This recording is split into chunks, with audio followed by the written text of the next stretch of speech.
મોદી યુપીના અમરોહા પહોંચ્યા હતા. સ્ટેજ પર ઢોલક સાથે મોદીનું સ્વાગત કરવામાં આવ્યું હતું. પીએમ મોદીએ કહ્યું, અહીં ઢોલકની ગૂંજ દૂર દૂર સુધી સંભળાય છે.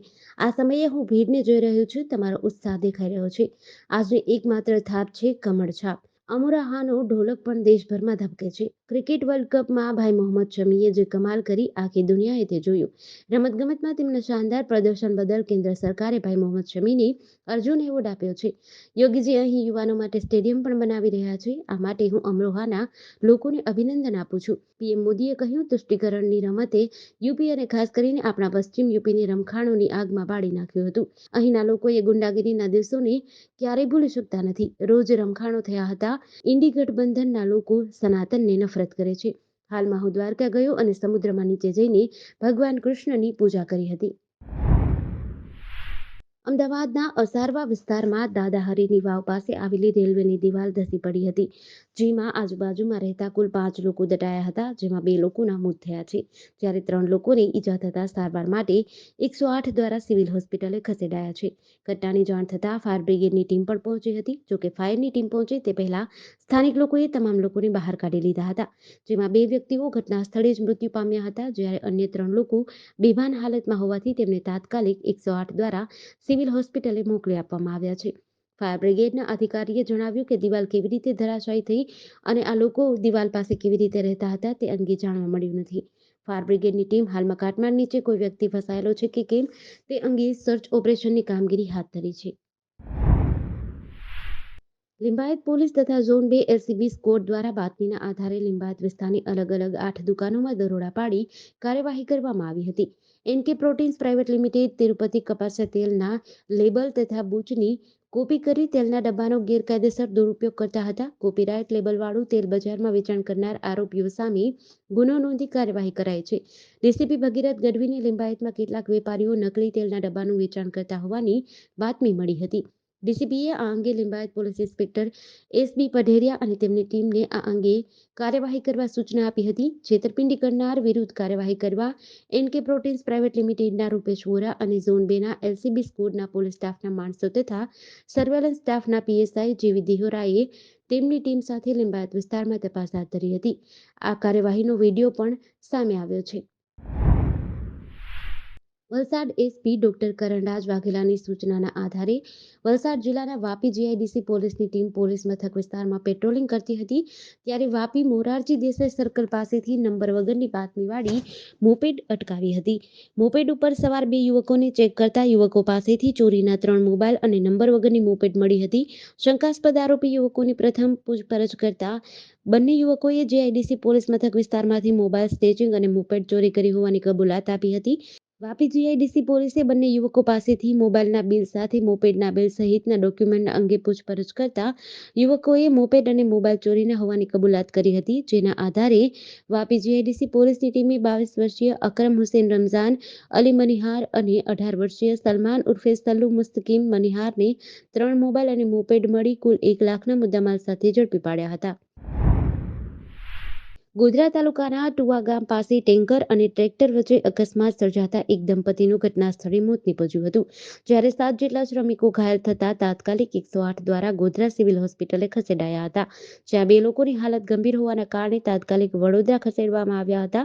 દાહોદ જિલ્લાની સરહદી વિસ્તારમાં આવેલી ખંગેલા, ઉસ્માનિયા અને ચીખલિયા ગામના શ્રમિકો ટ્રેક્ટરમાં સવાર થઈને અમદાવાદ અને ડીસા તરફ જઈ રહ્યા હતા. તે સમયે વહેલી સવારે ગોધરા તાલુકાના ટુવા ગામ પાસે અમદાવાદ ઇન્દોર હાઈવે પરથી પસાર થતા હતા, ત્યારે ટ્રેક્ટરને પાછળથી આવી રહેલા ટેન્કરે જોરદાર ટક્કર મારતા ટ્રેક્ટર પલટી જતા ટ્રેક્ટરમાં સવાર શ્રમિક પરિવારોના એક દંપતીનું ઘટના સ્થળે જ મોત થયું હતું, જ્યારે 3 માસના બાળક સહિત 8 વ્યક્તિઓને ઈજાઓ થઈ હતી. ઇઝરાયેલે ઈરાન પર મિસાઇલ હુમલો કર્યો છે. એબીસી ન્યૂઝે અમેરિકન અધિકારીઓને ટાંકીને આ માહિતી આપી છે. ઈરાનના ઇસ્ફહાન શહેરના એરપોર્ટ નજીક વિસ્ફોટનો અવાજ સંભળાયો હતો, જોકે ઇઝરાયેલે હજુ સુધી આ વાતની પુષ્ટિ નથી કરી. ઈરાનની ફોર્સ ન્યૂઝ એજન્સીએ આ જાણકારી આપી છે. Flight tracking website flight radar અનુસાર વિસ્ફોટો બાદ ઘણી ફ્લાઇટ્સ ઈરાની એરસ્પેસથી ડાયવર્ટ કરવામાં આવી હતી. સીએનએન ન્યૂઝ અનુસાર લગભગ 8 વિમાનોએ તેમનો રૂટ બદલ્યો હોવાના અહેવાલ છે. ઇસ્ફહાન એ જ પ્રાંત છે જ્યાં નાટાન્ઝ સહિત ઈરાનની ઘણી પરમાણુ સાઇટ્સ આવેલી છે. નાટાન્ઝ ઈરાનના યુરેનિયમ કાર્યક્રમોનું મુખ્ય ભાગ છે. આ પહેલા 14 એપ્રિલે ઈરાને ઇઝરાયલ પર 300થી વધુ મિસાઇલ અને ડ્રોનથી હુમલો કર્યો હતો. આ દરમિયાન તેઓએ ઇઝરાયલના નેવાતીમ એરબેઝને નિશાન બનાવ્યું હતું, જ્યાં થોડું નુકસાન પણ થયું છે.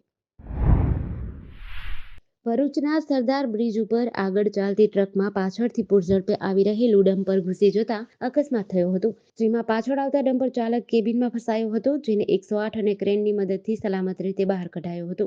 ભરૂચના સરદાર બ્રિજ પરથી એક ડમ્પર ચાલક પૂરઝડપે અંકલેશ્વર જતો હતો. આ દરમિયાન તેણે પોતાના સ્ટીયરિંગ પરનો કાબુ ગુમાવતા તેનું ડમ્પર આગળ ચાલતી ટ્રકમાં ઘૂસી જતા અકસ્માત થયો હતો, જેમાં પાછળ પૂરઝડપે આવી રહેલ ડમ્પર ચાલક તેની કેબિનમાં ફસાયો હતો. જેની જાણ થતાં 108 એમ્બ્યુલન્સ અને પોલીસ સ્ટાફ તાત્કાલિક ઘટના સ્થળ પર પહોંચી ડમ્પર ચાલકનું ભારે મસ્તક બાદ રેસ્ક્યુ કરીને સલામત રીતે બહાર કાઢવામાં આવ્યો હતો. છોટાઉદેપુર જિલ્લા એલસીબીની મોટી સફળતા હાથ લાગી છે. ₹11 લાખના વિદેશી દારૂ સહિત કુલ ₹26 લાખના મુદ્દામાલ સાથે એક જણાને ઝડપી પાડીને કાર્યવાહી હાથ ધરી છે. છોટાઉદેપુર જિલ્લો સરહદી જિલ્લો છે, જેને લઈને અવારનવાર વિદેશી દારૂ ઘુસાડવાના બનાવો સામે આવે છે. હાલ લોકસભાની ચૂંટણીને લઈને કેટલાક તત્વો ગુજરાતમાં મોટી માત્રામાં વિદેશી દારૂ ઘુસાડવાના પ્રયત્નો કરી રહ્યા છે, જેને જોતા છોટાઉદેપુર જિલ્લા એલસીબી નિષ્ફળ બનાવી રહી છે. એલસીબીને બાતમી મળી હતી કે અલીરાજપુર તરફથી એક આઈસર ટેમ્પોમાં તરબૂચની આડમાં વિદેશી દારૂ લઈ જવાઈ રહ્યો છે, જેને લઈને એલસીબીની ટીમ રંગપુર નાકા પાસે વોચમાં ગોઠવાઈ હતી. બાતમી મુજબની આઈસર ટેમ્પો આવતા તેને રોકી ચેક કરતા તરબૂચની આડમાં વિદેશી દારૂની 8,600 બોટલ, જેની કિંમત ₹11,07,000 મળી આવી હતી. માથાસુરિયા ગામની સોલંકીની દીકરીના લગ્ન પ્રસંગ હોવાથી તાલાલાના લાડુડી ગામેથી જાન આવી હતી. સાંજના સમયે લગ્ન પ્રસંગના જમણવાર બાદ અચાનક માંડવિયા અને જાનૈયાઓને ઝાડા ઉલટી થઈ હતી, જેથી 250થી વધુ લોકોને તાત્કાલિક સારવાર અર્થે ખસેડવામાં આવ્યા હતા. એક સાથે ફૂડ પોઈઝનિંગના દર્દીઓ આવી પડતા હોસ્પિટલમાં બેડ પણ ખૂટી પડ્યા હતા અને તાલાલા સામૂહિક આરોગ્ય કેન્દ્રમાં બાકડા ઉપર અને જમીન ઉપર લોકોને સારવાર આપવાની ફરજ પડી હતી. સદનસીબે તમામ લોકો હાલ ભયમુક્ત છે અને તમામની તબિયત તંદુરસ્ત હોવાનું આરોગ્ય વિભાગે જણાવ્યું છે. પ્રાથમિક અનુમાન મુજબ જમણવારમાં છાશમાં કોઈ ઝેરી અસર હોવાના કારણે તમામ લોકોને અસર પહોંચી હોવાનું અનુમાન લગાવાઈ રહ્યું છે. ફૂડ વિભાગના અધિકારી પિયુષ સાવલિયાના જણાવ્યા મુજબ હાલ લગ્ન પ્રસંગના જમણવારમાં રાખેલા શ્રીખંડ અને છાશના સેમ્પલ લઈ લેબ પરીક્ષણ માટે મોકલી દેવામાં આવ્યા હતા. આજે કેન્દ્રીય મંત્રી અમિત શાહ ગાંધીનગર લોકસભા બેઠક માટે વિજય મુહૂર્તમાં ઉમેદવારી નોંધાવી હતી, જેને લઈને જિલ્લા વહીવટીતંત્રને એલર્ટ મોડમાં રખાયું હતું. અમિત શાહ અમદાવાદથી સીધા જ કલેક્ટર કચેરીએ ઉમેદવારી નોંધાવવા માટે પહોંચ્યા હતા, ત્યારે પ્રોટોકોલ મુજબ G0 થી કલેક્ટર કચેરી સુધી ચુસ્ત પોલીસ બંદોબસ્ત ગોઠવી દેવાયો હતો. બીજી તરફ ગાંધીનગર સિવિલ હોસ્પિટલ ખાતે પણ બેઝ હોસ્પિટલ તૈયાર કરી દેવામાં આવી હતી, જેમાં મોટાભાગના દરેક વિભાગના તજજ્ઞ તબીબોને ફરજ સોંપવામાં આવી છે. ઉપરાંત જરૂરી બ્લડને આરક્ષિત કરવામાં આવ્યું છે. સમગ્ર સિવિલ તંત્રને અમિત શાહના આગમન ટાણે એલર્ટ મોડ ઉપર રહેવાના આદેશો આપી દેવાયા છે. ગુરુવારે નવસારી લોકસભા બેઠકના ભાજપના ઉમેદવાર CR પાટીલ, CM ભૂપેન્દ્ર પટેલ, હર્ષ સંઘવી સહિતના સમર્થકો સાથે મોટી સંખ્યામાં બાઇક રેલી યોજી હતી. નવસારીમાં આવેલા મધ્યસ્થ કાર્યાલયથી રેલીની શરૂઆત થઈ હતી.